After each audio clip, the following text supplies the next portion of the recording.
مملکت قائم کی، 10 لاکھ مربع میل پر پھیلی ہوئی مملکت حضور کے زمانے میں ہی تھی، لیکن وہ علاقہ ایسا تھا جس میں بڑے ہی افلاس اور غربت تھی۔ عرب کا علاقہ تو اگر یہ آج وہاں سے یہ زر سیال زمین سے چشمہ بن کے نہ ابلتا تو وہ پھر بھی وہی صحرا کا صحرا ہی تھا، کھجوروں کی گٹھلیوں کے ستوؤں پہ گزارا کرنے والی یہ قوم تھی۔ اس قوم کی یہ ذمہ داری لینا کہ رات کو کوئی بھوکا نہ سوئے کس طرح سے عمل میں آ سکتی کہ خود سربراہ مملکت اپنی زندگی کو کم از کم ضروریات تک محدود کر کے رکھتے۔ چنانچہ یہ حسن سعادت ہے ہمارے لیے کہ تاریخ میں اور احادیث میں اس قسم کی روایات محفوظ آ گئی ہیں کہ حضرت عائشہ رضی اللہ تعالیٰ عنہ نے فرمایا کہ حضور کا کوئی کپڑا طے کر کے نہیں رکھا گیا، صرف ایک جوڑا ہوتا تھا، دوسرا نہیں ہوتا تھا۔ جن کپڑوں میں آپ نے وفات پائی ان میں اوپر تلے پیوند لگے ہوئے تھے، اور یہ تو آپ کو معلوم ہے نا کہ یہ جو 18 گز نئے لٹھے کا کفن دینا ہے یہ ہماری وضع کردہ چیز ہے، اس دور میں یہ بات نہیں تھی۔ 18 گز میں تو کتنے غریبوں کا پردہ ڈھکتا ہے، کتنی بیواؤں کے سر ڈھکتے ہیں۔ مردے کو نیا کپڑا 18 گز، اور روز ذرا حساب کرو، میں نے ایک دفعہ یہ لکھا تھا گلے پڑ گیا میرے، ایک شہر میں اندازہ لگائیے ایک مہینے میں کتنے لوگ مرتے ہیں، اور اس پہ 18 گز نیا کپڑا ایک کے ساتھ جو زمین میں دفن کر دیا جائے۔ ایک شہر کی ایک مہینے کی اوسط دیکھیے، ایک مل تو اسی کام کے لیے چاہیے آپ کو۔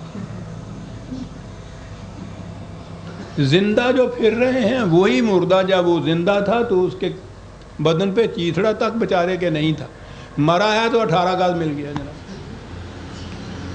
عجیب قوم ہے یہ، زندہ تھا تو رات فٹ پاتھ پہ سوتا تھا، مر گیا تو 6 گز زمین مل گئی۔ زندہ رہنے سے تو مرنا اچھا اس قوم کے اندر۔ پھر فاتحہ، پھر درود، اور پھر ذرا بھی اگر حضرت صاحب ہیں تو پھر مقبرے، اور پھر عرس، اور جو کچھ اس میں بنتا ہے۔ بہرحال کہنا یہ تھا کہ اس زمانے میں اس طرح سے کفن نہیں دیتے تھے۔ وہ تو یہ روایت بھی موجود ہے حضرت صدیق اکبر کی، وفات کے وقت حضرت عائشہ صدیقہ بیٹی نے کہا کہ ابا جان میں نے ایک چادر، خدر کی چادریں اور کیا ہوتا ہے وہ رکھی ہوئی ہے، اس میں کچھ حضور کے وضو کا پانی بھی چھڑکا ہوا تھا تبرکن، تو میں نے آپ کے کفن کے لیے رکھی ہوئی ہے۔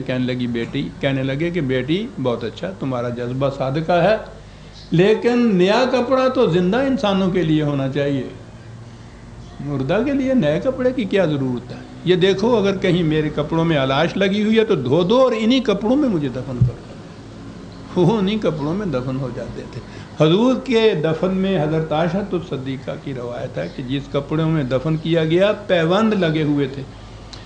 یہ نہیں تھا کہ اس زمانے میں پیسہ نہیں تھا، میں نے کہا کہ 10 لاکھ مربع میل مملکت کے سربراہ کی حیثیت تھے، لیکن وہ تو یہ حالت کہ جب تک ایک فرد بھی کپڑے کے بغیر ننگا ہے یہ کپڑا نہیں پہنے گا، جب کا ایک فرد بھی بھوکا سوئے گا یہ کھائے گا نہیں۔ میں آگے چل کے بتاؤں گا کہ کھائے گا نہیں۔ یہ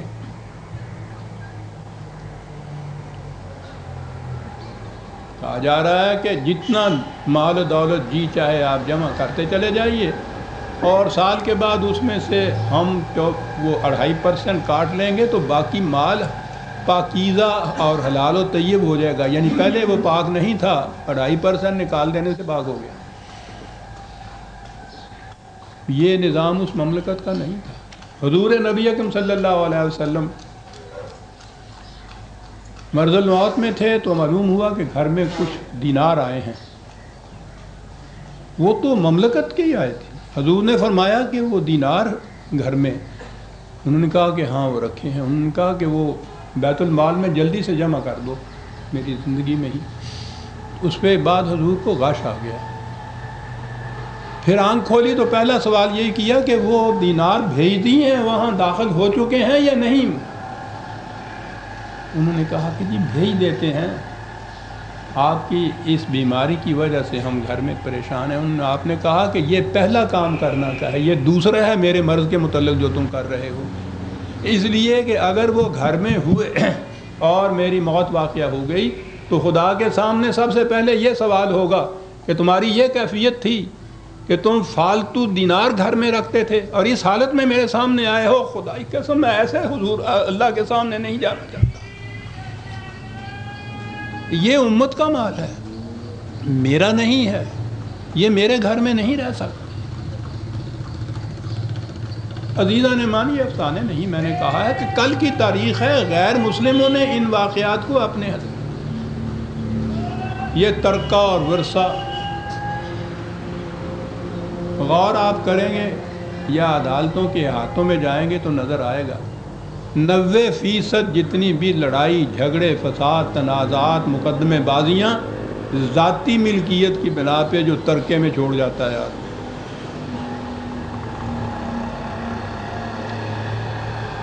اس مملکت میں یہ سوال ہی نہیں تھا کہ یہ جھگڑے اور یہ لڑائیاں ہوں۔ حضور نے فرمایا کہ میرے ورثاء میں 1 دینار بھی بطور ترکہ تقسیم نہیں ہوگا، کیونکہ ذاتی ملکیت جو ہے وہ جائز ہی نہیں ہے۔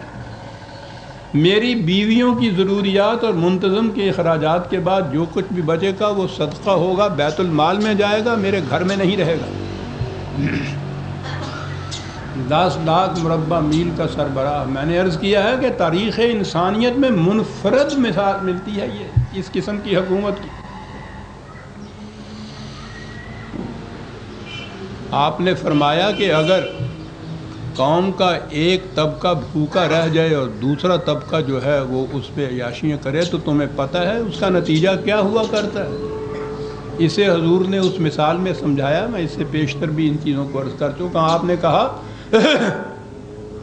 اسے سوچ سمجھ لو، کچھ لوگ تھے وہ ایک کشتی میں سوار ہوئے، کچھ تو اوپر کے حصے میں پہنچ گئے اور کچھ نیچے کے حصے میں رہ گئے۔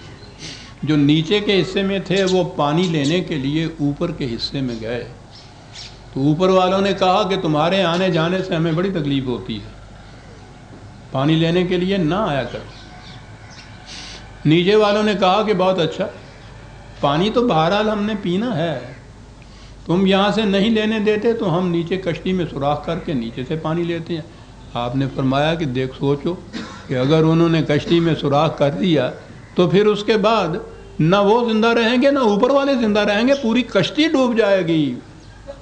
مملکت میں ایسے طبقاتی تفریق پیدا نہ ہونے دو کہ وہ مجبور ہو کر نچلے طبقے والے کشتی میں سوراخ کر لیں۔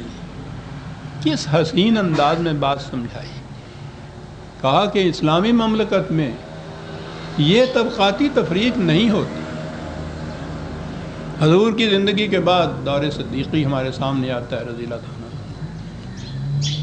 اس میں سب سے پہلے یہ سوال پیدا ہوا تھا کہ جب سربراہ مملکت کا سارا وقت مملکت کے لیے وقف ہوگا تو اس کی روزینے کا انتظام بھی مملکت کو کرنا چاہیے۔ سوال ہی ہوا کہ خلیفے کا وظیفہ کس قدر ہونا چاہیے، کیونکہ یہ اس سے پہلے پریسیڈنٹ نہیں ملتا تھا نا، اس لیے طے ہوا۔ تجویزیں کچھ ہوئیں، حضرت صدیق اکبر نے کہا کہ اس کا فیصلہ میں خود کروں گا۔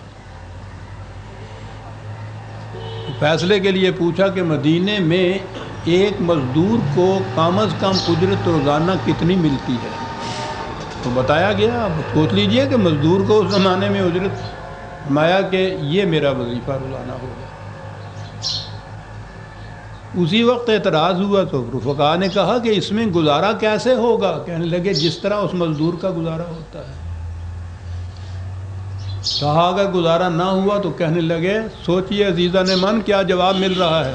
دنیا کے بڑے بڑے اکنامسٹ جہاں آ کے عاجز آ جاتے ہیں، کہا کہ اس کا جواب اس کا حل یہ ہوگا کہ میں اس مزدور کی اجرت بڑھا دوں گا تاکہ اس کی نسبت سے میری اجرت بڑھ جائے۔ یہ افسانے نہیں ہیں، تاریخ کے حقائق ہیں۔